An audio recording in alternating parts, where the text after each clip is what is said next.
Anyone who is bilingual knows that you can speak two different languages and say the same basic thing. Each language adds nuance and layers of meaning to the other.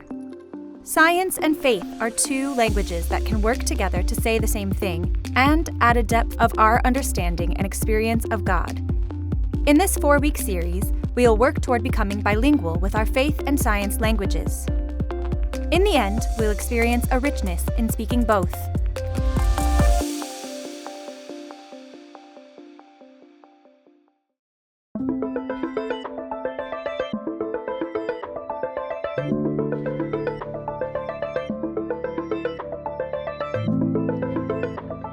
What are some of your favorite books or favorite authors, and especially maybe books or authors that you go to think about God, to think about faith and spirituality? Well, one author who has been really important to our family is Madeline L'Engle, and she's written all kinds of books, but maybe she's most known for A Wrinkle in Time. Here's what she says in one of her other books.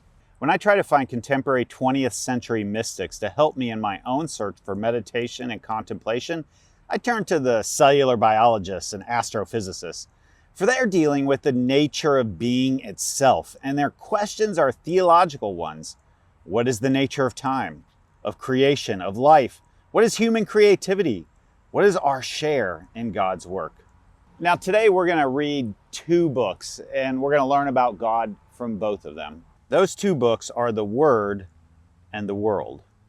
Now the word is kind of a churchy word, like our last series, Churchy Words, but it's usually referred to in Christian circles as, well, the Bible, the Word of God. It's sort of short for the Word of God. But it goes even deeper than that. We read in John, one of Jesus' closest followers, his story of Jesus' life, and he begins it with this sort of expanding out to the whole universe. And he says, in the beginning, the Word already existed. The Word was with God, and the Word was God. The Word of God, the Bible, points to the Word of God in the flesh, that is, Jesus. Paul, one of the first missionaries of the church, author of many of the books of the Bible, wrote this letter to the church in Colossians and said, Christ is the visible image of the invisible God. So that's one book, the Word. But the other book that we're going to read today, the second one, is The World. And one of my favorite Psalms in the Bible, the Psalms are kind of the prayer book of the Bible.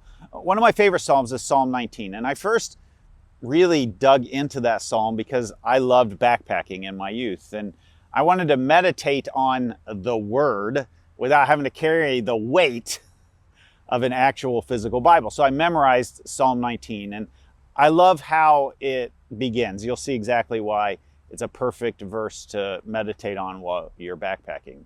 The heavens are telling the glory of God, and the firmament proclaims God's handiwork. Day to day pours forth speech, and night to night declares knowledge. There is no speech, nor are there words. Their voice is not heard, yet their voice goes out through all the earth, and their words to the end of the world. So that's one place in the Word, the Bible, where we read about the book of the world.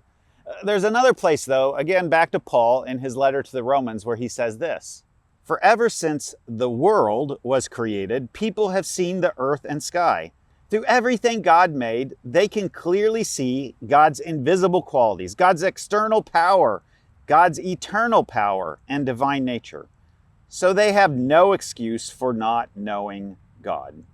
God speaks not only in the Word, that is the Bible, and the Word in the flesh, Jesus, but God also speaks in the world. And as we're going to come to find in this series and in this message today, that God speaks science. Before we get to that, though, I have a chat question for you here. So turn to a neighbor or put your answer in the comments section to this question. We're going to get science geeky right now. How much did you love or hate your high school or college science classes, especially physics? Let's talk about it.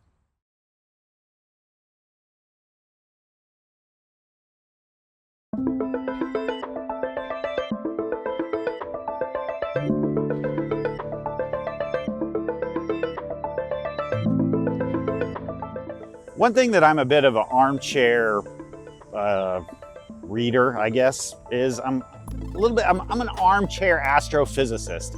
I know that sounds kind of crazy. Like most people say they're like an armchair quarterback, but I'm an armchair astrophysicist. I love reading books about the beginning of the universe. And I love reading them because, well, I encounter God in reading the world. Now, I didn't go to school as a hard scientist or a physical scientist. I actually studied psychology, which is a social science, so I understand how science works. But I've read a lot about the beginning of the universe. So I'm going to share with you some of the things that have been helpful to me as a faith leader when I think about the beginnings of the universe. The current best theory, so to speak, of how the universe began is the Big Bang Theory. And no, I'm not talking about the show.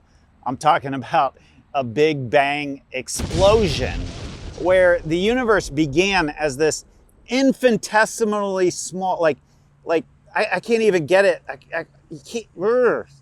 You can't even describe it. It's so small. It's almost like everything that exists is in this little spot.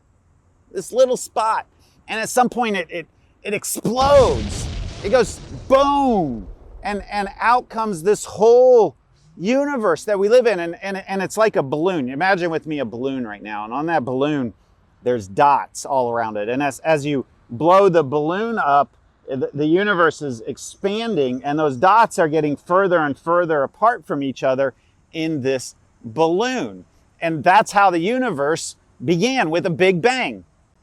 Now, I grew up in a Christian tradition that looked at something like the Big Bang Theory, and they saw it as just another atheist theory for explaining how God didn't create the universe. But the actual reality of the history of science is the exact opposite. Materialistic scientists, and whether they were atheists or not, they wanted to just believe that the material world is all that there is. Materialistic scientists didn't like the Big Bang Theory. They didn't like the idea that the universe had a beginning. The basic way of thinking is that you can't get nothing from something. You can't have a time before time. The universe just had to exist as a static thing over, well, eternity.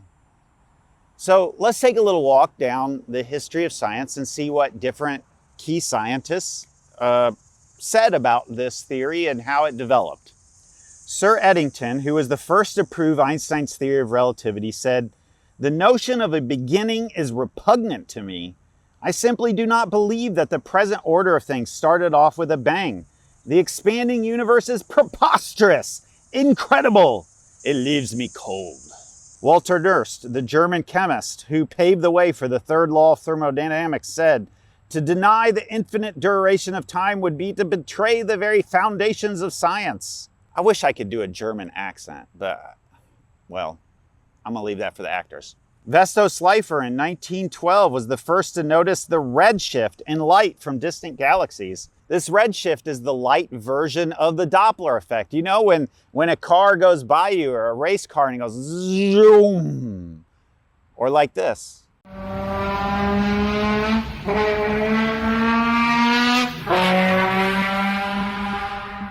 Now, Einstein, you know who Einstein is, right? Like E equals, mc squared.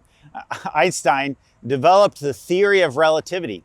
And Einstein believed in a static universe, that the universe wasn't expanding, it wasn't contracting, it just was. Einstein had a sit-down conversation with William de Sitter. Did you get what I did there? William de Sitter, sit down. They did it in 1916 during World War I. And Einstein said, "This circumstance irritates me. To admit such possibilities seems senseless." Einstein and de Sitter met in Holland at a cafe to sit down and debate this out. Turns out that Einstein was wrong. In 1928, Edwin Hubble, who the Hubble telescope is named after, noticed through his telescopes that the universe was expanding, and not only expanding, it was accelerating in its expansion. If it was accelerating in its expansion, that meant that it wasn't going to collapse back in on itself. And if it couldn't collapse back in on itself, then one theory about how the universe could always exist was out the door. That theory was the oscillating universe, that the universe expanded, collapsed, expanded, collapsed. But the problem with that theory, of course, was that every time it collapsed and expanded, it would lose energy, and it couldn't go on forever. Am I starting to sound like your high school science teacher? We are getting kind of geeky, aren't we? By the way, who was your favorite high school science teacher? Mine was my physics teacher. I absolutely love that guy, although I can't remember his name. In 1927, the person who pulled all this data together, all these like disparate pieces of science together into a coherent theory of the Big Bang was a guy named George Lemaitre. Now, if you look real close at George Lemaitre, notice what's around his neck. That's right, George Lemaitre was a Catholic priest. It was a believer. It was a person who believed in God, who followed Jesus, who first came up with this theory of the beginning of the universe as the Big Bang. I love this meme of Einstein and Lemaitre standing next to each other. Who's that standing next to the pioneering scientist who first proposed the Big Bang theory?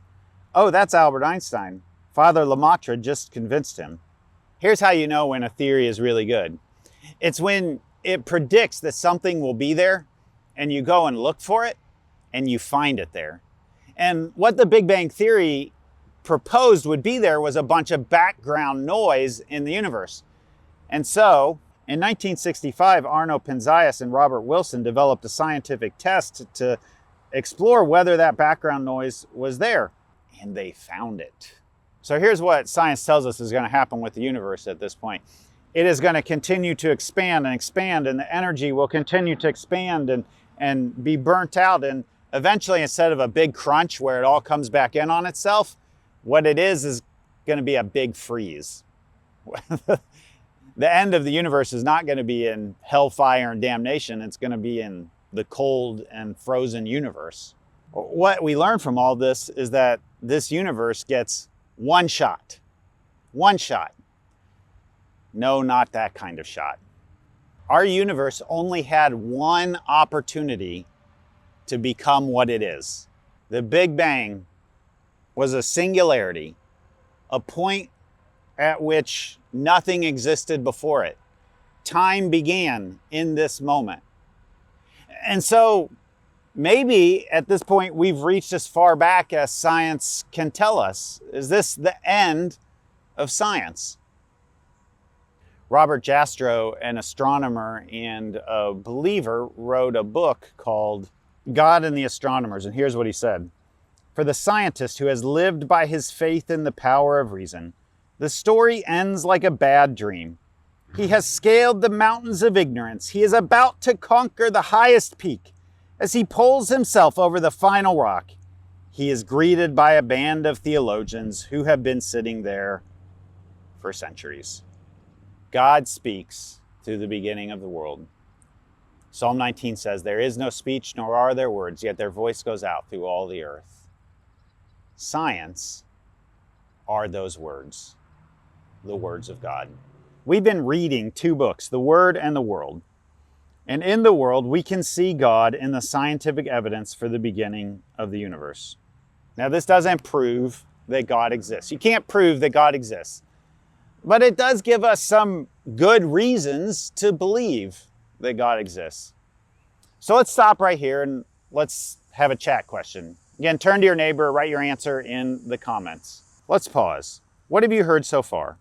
What have you learned? What is still unclear? Let's talk about it.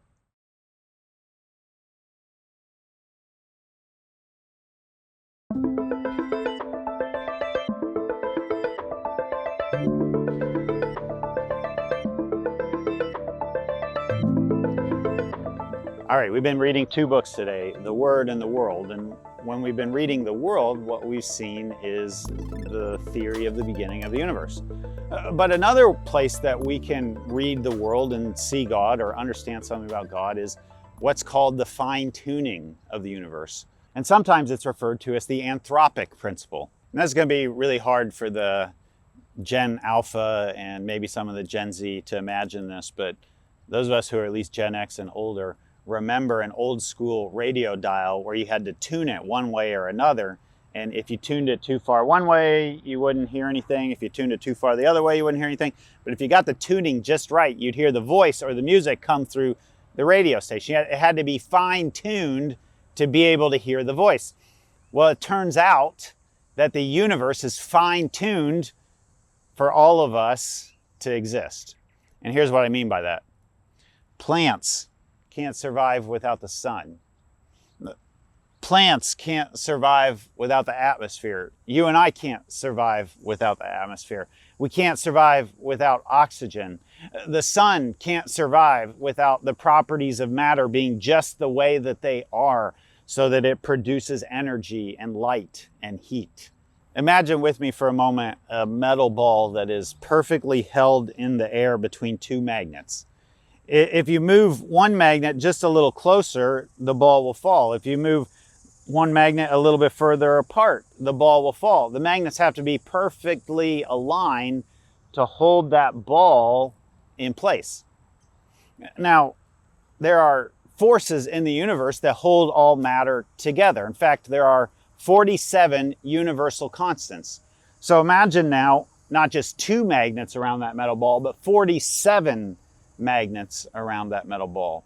All of those properties of those constants have to be just such for life to exist. Let's dig real deep into that right now. Let me give you an example of just one constant. It's called the ratio of electromagnetic force constant to the gravitational force constant. Do I have any idea what that means? No, but somebody smarter than me does. And it's one of the 47 things that has to be constant in our universe for life to exist. If this particular constant was altered by 1 in 10 to the 40th power, that's 10 times 10, 40 times. If it was altered by just that minute fraction of a little bit, stars couldn't produce helium. We wouldn't have nitrogen and oxygen. Carbon wouldn't form. All of these things that are necessary for life. All right, to give you a sense of how big this number really is, imagine with me for a minute stacking dimes. And we're going to start on the ground. We're going to stack one dime on top of another on top of another. I mean, a lot of dimes just to get up to me, right? But we're going to take those dimes all the way up to the moon. A stack of dimes that starts on the earth and goes all the way to the moon. But that's not even enough dimes to get how big this number is, because you got to take the number of dimes and you have to multiply it by 1 billion. That's how big 1 times 10 to the 40th power is. And if one of those dimes was not a dime, but it was a nickel or a penny or a quarter, life couldn't exist. And we're just talking about one of 47 constants right now, all right? So the more improbable something is, the less likely it is to happen by chance, the less satisfying it is to explain it by chance. All right, let's add some complexity to the situation. Let's take, like, not instead of 47, let's just take 2 6-sided dice. And what are the chances that if you roll those 2 6-sided dice, that you get the same thing, like 2 6s, for example? The chances of getting 2 6s is 1 in 36 chances. Now, if you're not a stats person, statistics and probability may be a little bit opaque to you, but imagine with me for a moment a bag, and in that bag there are 36 marbles. 35 of them are black and 1 of them is red. A 1 in 36 chance means that you put your hand in the bag and you pull out the 1 red marble. Now, it doesn't mean that you leave the marble on the side and you reach in again. No, you put the marble back in and then you reach in again. It's always 1 in 36 chance. All right, so what are the chances that you would roll the dice a second time and get 2 6s? A 1 in 1,296 chance. How about 6 rolls and 6 times you get 2 6s? A 1 in 2,176,782,336 chance. And we dumbed it down to 1 in 6. This is 1 in 47. There's 47 of these cosmological. I mean, the size of this number is astronomical. It's impossible for our minds to grasp how small of a chance this is, that all of those 47 would be perfectly tuned for life to exist. This number is so big that I can't even tell it to you, but let's see if Google can. Hey Google, what is 6 to the 47th power written out? The power of a number indicates how many times the base would be multiplied by itself to reach the correct value. Yeah. Therefore, 6 to the power of 47 is Here it comes. 37420429575954001453518729877799136. I haven't got into the full complexity of this number because the number is actually even bigger than that. Can you believe me? It's bigger than that. Everybody agrees. The number is 1 in 10 to the 154th power. That number is so big, I can't even get Google to say, I can't. I've tried. I used to. We did this in like an old sermon. Maybe Randy can find the video. Google, what is 10 to the 154th power?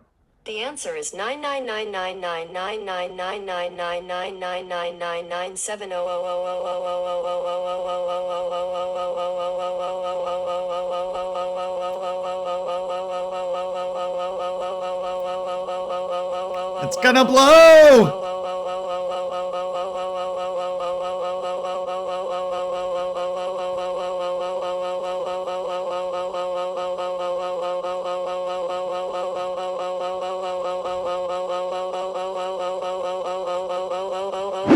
Okay, so scientists, rightfully so, don't want to posit God as the beginning of the universe, and they shouldn't. That's not what scientists do. If that's what they did, we wouldn't know everything we know about the universe today.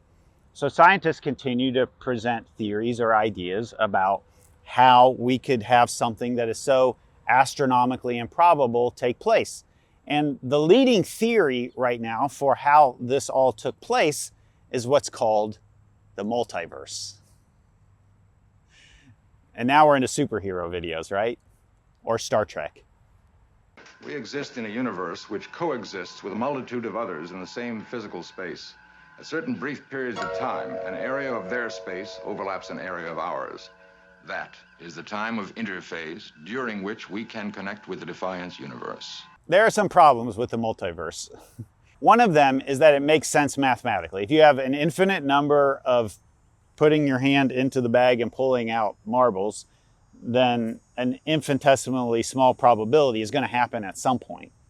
But that's a mathematical evidence. It's not actually real physical evidence. We don't have any real physical evidence of the multiverse. The second problem with this theory is that it still doesn't explain where the multiverse came from.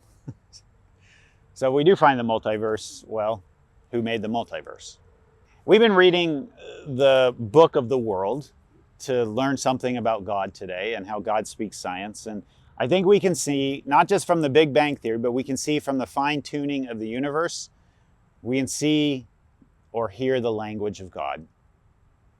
So let's stop and answer a question right now. Let's chat. Turn to your neighbor, write this in the comments section. Which one is more compelling to you? The Big Bang Theory, the beginning of the universe, or the fine-tuning theory, the anthropic principle? Let's talk about it.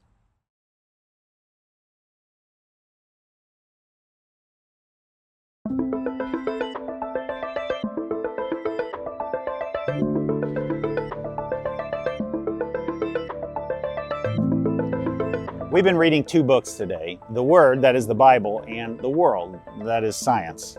And what we've seen is that we can hear God's voice, not just in reading the Bible, but also in studying our world. Science is kind of like the words of God.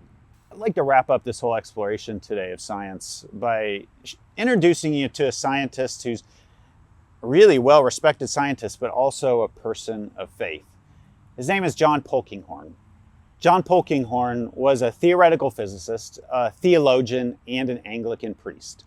He was born on October 16th of 1930, and he got 2 PhDs, one in quantum field theory and the second in elementary particle physics, both of them from Cambridge. In 1979, he told everybody that he had, come to the conclusion of his research. He had done his best math in his youth. He wasn't going to do any more better math. So he quit his chair at the university. This is like, he's a tenured professor. He lets go of his chair and he goes back to theology school. In 1982, he was ordained and appointed to a church. In 1986, he was the dean and chaplain at Cambridge. In 1989 to 1996, he was the president of Queen's College, Cambridge. He wrote 5 books on physics and 26 books on science and religion. In 1997, he was knighted by the Queen, so he's technically Sir John Polkinghorne. And in 2002, he was awarded the Templeton Prize. He died on March 9th, 2021, just a couple of years ago. And recently I was watching a documentary where he was interviewed. And what he said, I think, does a great job of summing all of this up. Faith is a commitment to what you have motivations for believing to be true. Science involves faith of that sort. And reason involves faith, in my view, of a similar sort. And I want to try and show to my scientific friends that I have motivations for my religious beliefs just as I have for my scientific beliefs. Of course, there are different kinds of motivations because it's a different level of reality that's concerned. But faith is not something irrational. Faith is, in fact, the deepest rationality that one can attain to. The good news for us today is that science is not in opposition to faith, but rather in science, we can hear the voice of God. And that's good news.